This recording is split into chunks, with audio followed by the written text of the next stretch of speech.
Nova, I have a question that has been bothering me for months. My English is technically correct, my grammar is fine, my vocabulary is decent, but when I speak, I sound like a robot, like a very polite, very grammatically correct robot. Meanwhile, a native speaker says the same thing and it sounds completely different. What are they doing that I am not doing?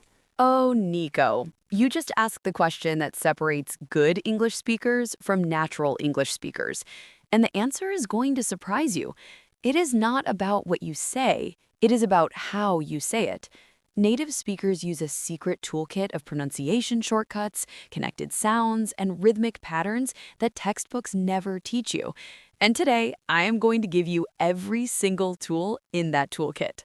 You are listening to Speak English Differently. I'm Nico. And I am Nova. And after this episode, people will ask you if you grew up in an English-speaking country. PDF in the description. Let's go. Okay, tool number 1, contractions. And I do not mean just knowing that do not becomes don't. I mean actually using contractions consistently. Because most English learners know contractions exist, but they do not use them when they speak. They say, I do not know, instead of, I don't know. They say, I would like, instead of, I'd like. They say, we are going, instead of, we're going. And it sounds unnatural, because native speakers use contractions almost 100% of the time in casual speech. I literally just said I do not instead of I don't, right now, in this sentence. And it sounded slightly formal, like you were reading from a script. Now say it with the contraction. I don't know. We're going. I'd like to. Oh, wow, that does sound more natural. Contractions are not lazy English, they are real English. Using full forms in casual conversation is like wearing a suit to the beach. Technically correct, but everyone notices. Tool number 2, reductions. This is the big one, the secret that changes everything. Native speakers do not pronounce every word clearly and separately. They smash words together, reduce vowels, and swallow entire syllables. And if you do not do this, you sound like a textbook reading itself out loud. What do you mean by reductions? Listen to this sentence spoken 2 ways. Textbook version, what are you going to do? Now listen to how a native speaker actually says it. What you're gonna do. Same sentence, completely different sound. What you gonna do? That does not even sound like English anymore. Where did half the words go? Breaking it down, what are you became whatcha. Going to became gonna. This happens constantly in real speech. Want to becomes wanna. Got to becomes gotta. Kind of becomes kinda. Sort of becomes sorta. Let me becomes lemme. Give me becomes gimme. Do you know becomes d'ya know? Should've becomes shoulda. Could've becomes coulda. Would've becomes woulda. Wanna, gonna, gotta, kinda, lemme, gimme. I feel like I'm speaking a different language, but it sounds so much more natural. Now, these reductions are for speaking only. Never write gonna or wanna in a formal email. But in conversation, in everyday speech, in a podcast, use them constantly. That is how real English sounds. So the gap between my English and natural English is not vocabulary or grammar, it's these small sound changes. It is the small things, the micro adjustments, and native speakers do them unconsciously. They don't even know they're doing it. But you, as a learner, need to learn them consciously and then practice them until they become automatic. Tool 3. Linking. This is where English becomes musical. In natural speech, words do not have gaps between them. They flow into each other. The end of one word connects to the beginning of the next word, like a river, not a series of puddles. Give me an example. Listen. Pick it up. 3 separate words. Pick it up. Now listen to how we actually say it. Pick it up. The K at the end of pick connects to the I at the beginning of it, and the T at the end of it connects to the U in up. Pick it up. One smooth sound. Pick it up instead of pick it up. Turn it off. Native speech, turn it off. Not a problem. Native speech, not a problem. What is it about? Native speech, what's it about? Can I have a cup of coffee? Native speech, can I have a cup of coffee? Can I have a cup of coffee? That is 6 words that sound like one long word. The rule is simple. When a word ends in a consonant and the next word starts with a vowel, they link together. Put it on becomes put it on. Take it off becomes take it off. An apple becomes an apple. Is it okay becomes is it okay. Once you start hearing this, you cannot unhear it. English music is everywhere. But if I link everything, will people understand me or will it sound like mumbling? Great question. The key is linking, not mumbling. You still pronounce the consonants and vowels clearly. You just do not put a gap between them. Think of it like holding hands. The words hold hands. They do not eat each other. Tool 4. Stress and rhythm. This might be the most important tool of all. English is a stress-timed language. That means some syllables are loud and long, and some are quiet and short. And the pattern of loud and quiet creates a rhythm, like music, like a drum beat. What do you mean by stress-timed? Listen to this sentence. I want to go to the store to buy some bread. Can you hear the rhythm? Want, go, store, buy, bread are stressed. They are louder and longer. The little words to, the, some are quick and quiet, almost swallowed. I want to go to the store to buy some bread. Da-dum, da-da-da, da-dum, da-dum, da-dum. That is the rhythm of English. Da-dum, da-da-da. It's like a heartbeat. English has a heartbeat, and when you speak without that rhythm, when every syllable gets the same weight, it sounds flat, robotic, like a computer reading text.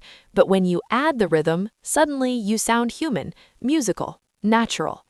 I want to go to the store versus I want to go to the store. Amazing. The first one sounds so much more alive. Here's the shortcut. In any English sentence, the content words get stressed. Nouns, verbs, adjectives, adverbs. Function words get reduced. Articles, prepositions, pronouns, conjunctions. Content words are the mountains. Function words are the valleys. Mountains and valleys create landscape. Landscape is beautiful. Flat is boring. Tool 5. Filler words. I know this sounds crazy, but adding filler words to your English makes you sound more natural, not less.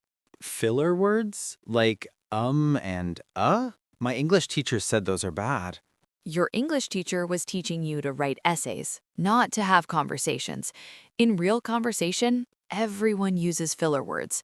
Well, like basically, honestly, right? So, actually, these words do not add meaning, but they add humanity. They show that you are thinking, processing, being real. A person who speaks without any fillers sounds rehearsed, scripted, fake. Honestly, I think that is actually really interesting. That felt so much more natural than I think that is interesting. Night and day difference. The fillers create texture. They create the feeling of a real person thinking out loud, not a robot delivering a script. Tool 6. Intonation variation. Your voice should go up and down like a roller coaster, not stay flat like a highway. Most English learners speak in a monotone because they are focused on getting the words right, but monotone delivery kills engagement. Even if your words are perfect, flat intonation makes people stop listening. How do I vary my intonation? Listen to the difference. Flat. I went to the store and I bought some apples, and then I came home. Now, with intonation, I went to the store and I bought some apples, and then I came home. Hear how certain words go up and others come down? That rise and fall is what makes English sound alive. I went to the store and I bought some apples. Maybe a little less dramatic. You sound like a news anchor, but the direction is right. The important words go up, the unimportant words stay low. Practice somewhere in between robot and news anchor. And tool number 7, the magic phrase well known to all native speakers but almost never taught in classrooms, phrasal verbs. Native speakers use phrasal verbs instead of formal vocabulary in casual speech. And if you use the formal word instead of the phrasal verb, you sound like a professor at a dinner party. Give me examples. Instead of extinguish, say put out the fire. Instead of tolerate, say put up with. I cannot put up with this noise. Instead of investigate, say look into. I will look into it. Instead of postpone, say put off. Let us put off the meeting. Instead of arrive, say show up. What time did they show up? Instead of discover, say find out. I just found out the news. Instead of reject, say turn down. They turned down my offer. I use the formal versions of all of these. I say postpone instead of put off, discover instead of find out. No wonder I sound like a textbook. Okay, now let us put it all together. I am going to give you a paragraph. You read it first in textbook English. Then you read the same paragraph with all 7 tools applied: contractions, reductions, linking, stress, fillers, natural intonation, and phrasal verbs. Everyone listening, pay attention to the difference. Ready? Ready. Here's the paragraph. I do not know what I am going to do this weekend. I want to go to the new restaurant that opened downtown, but I haven't been able to find the time. Maybe I will look into the menu online first and discover if it's worth going.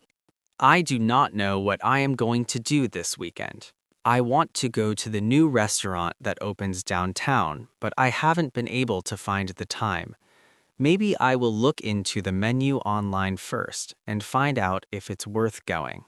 Okay, now contractions, reductions, linking, stress, fillers, natural intonation, and phrasal verbs. Go. I don't know what I'm gonna do this weekend. I want to go to that new restaurant that opened downtown, but I haven't been able to find the time, honestly. Maybe I'll look into the menu online first and find out if it's worth going. Did everyone hear that? Same words, same meaning, same person. But the second version sounds like a completely different human being. The first version sounds like a robot reading a script. The second version sounds like a real person talking to a friend. That is the power of these 7 tools. That is the best my English has ever sounded on this podcast. Let us do vocabulary. First word, natural. Natural means happening easily and without effort. Natural English does not mean perfect English. It means English that flows the way real people speak, imperfections included. Reduction. A reduction is when sounds in spoken English get shorter, quieter, or disappear completely. Going to becomes gonna. Want to becomes wanna. Reductions are not lazy, they're natural. Contraction. A contraction is 2 words combined into one shorter word. Do not becomes don't. I will becomes I'll. Contractions are essential for natural speech. Using full forms in casual conversation sounds stiff. Linking. Linking is when the end of one word connects smoothly to the beginning of the next word without a pause. Pick it up becomes pick it up. Linking creates the flowing musical quality of English. Intonation. Intonation is the rise and fall of your voice when you speak, like a melody. Flat intonation sounds robotic. Varied intonation sounds human and engaging. Phrasal verb. A phrasal verb is a verb combined with a small word like up, out, off, or into that creates a new meaning. Look into means investigate. Put off means postpone. Native speakers use phrasal verbs constantly in everyday speech. Monotone. Monotone means speaking with no variation in pitch, always the same flat tone. Monotone delivery kills engagement even if your words are perfect. Add ups and downs to your voice. And fluency. Fluency is the ability to speak smoothly and easily without stopping. True fluency is not about knowing every word. It's about using the words you know naturally, with the right rhythm, the right reductions, and the right flow. Today's 7 tools are the shortcut to fluency. Pronunciation time. The first word, natural. Not, nat, al, with 3 equal syllables. Natural, 2 syllables. That sounds really natural. Natural. 2 syllables, not 3. Second, comfortable. Comfortable. You knew this was coming. Comfortable, our eternal companion. Third, the word probably, not prob-ab-ly. Probably, 2 syllables. I'll probably go out tonight. Probably. We covered this before, but it's worth repeating. Fourth, and the word interesting, not interesting. Interesting, 3 syllables. That is interesting. And a new one, the word different, not different. Different, 2 syllables. That is a different approach. Different, like our channel name, Speak English Differently. Nova, this episode is the one I wish I had heard 5 years ago because I spent all that time learning grammar and vocabulary, and none of it was wrong, but it was incomplete. The 7 tools from today are the missing piece, the bridge between textbook English and real English. And here's the good news. You do not need to master all 7 today. Pick one, just one. Maybe contractions, maybe reductions. Practice that one tool for a week, then add another. In 7 weeks, you'll have all 7 working together, and your English will be unrecognizable. Subscribe for tomorrow's episode. We're talking about something completely different and incredibly fun, my productive morning routine entirely in English, a self-improvement episode that teaches you English and better habits at the same time. Comment and tell us which tool surprised you the most. Was it reductions, linking, the before and after challenge? We want to know. PDF in the description with all 7 tools, example phrases for each one, and the before and after paragraph for you to practice yourself. Until next time, speak English. Speak it differently. See you tomorrow. See ya, not see you. He's already using tool number 2. I'm so proud.